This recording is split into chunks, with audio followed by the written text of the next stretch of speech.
অমর একুশে গ্রন্থমেলা, যে মেলা বাঙালি সংস্কৃতির অন্যতম প্রতীক। মূলত ভাষা আন্দোলনের গৌরবময় ইতিহাস এই মেলার সাথে জড়িত। 1972 সালে চিত্তরঞ্জন সাহা মুক্তধারা প্রকাশনী থেকে মাত্র 33টি বই দিয়ে এই মেলা শুরু করেছিলেন।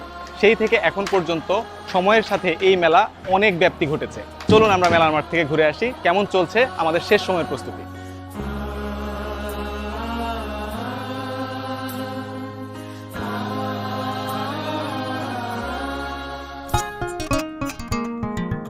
আমার কাজ হলো কাঠের কাজ, আছে কাঠের কাজ কমপ্লিট করে দেওয়ার। এই বই মেলার কাজ করার জন্য আসি, বাণিজ্য মেলার কাজ করার জন্য আসি, যে কোনো মেলার কাজ খোঁজ পেলে সেখানে কাজ করে যাওয়া হয়। মেলার কাজ করতে ভালো লাগে, তো বহু মিস্ত্রির সাথে ওঠা বসা হয়, কথাবার্তা হয়, ভালো লাগে আর কি।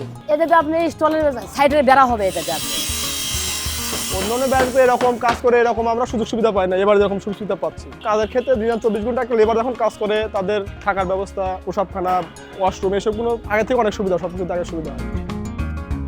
আগে তো টাইম পাওয়া গেছে কম, এবার টাইম দিছে বেশি। মেলার যে একটা কাম, আলহামদুলিল্লাহ। আমরা তো হাজিরা করি, যে কয়দিন করবেন সেই কয়দিনেরই হাজিরা। একদিন পয়সা তাইলে আঙ্গুল লস। রঙের কাজ করতেছি আজকে প্রায় দীর্ঘদিন 8 বছর ধরে। একটা স্টোর রং করতে আপনি সর্বোচ্চ গেলে 3 দিন, এক সপ্তাহ ধরে কাজ করতেছি। এর ভিতরে আমাদের আরো 5 দোকান কমপ্লিট হয়েছে, এটা নিয়ে 6টা চলতে আছে।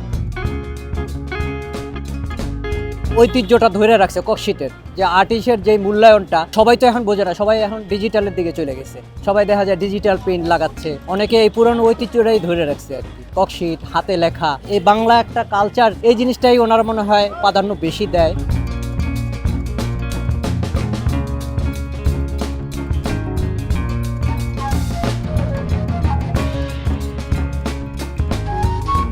আমরা অমর একুশে বইমেলা উপলক্ষে বিভিন্ন রকমের তার কাটা, কলকবজা, ঠিক আছে, ইলেকট্রিক সামগ্রী এবং বাজার কোম্পানির রং, অন্যান্য কোম্পানির রঙও এখানে পাওয়া যায়। যখনই মেলার সময়টা গণে আসছে তখন থেকে ইনশাআল্লাহ মোটামুটি আমাদের বেচা বিক্রি হচ্ছে। গত বছরের তুলনায় এবছর অত্যন্ত সুন্দর একটা পরিবেশ সহকারে আমরা এই মাঠে অবস্থান করতেছি।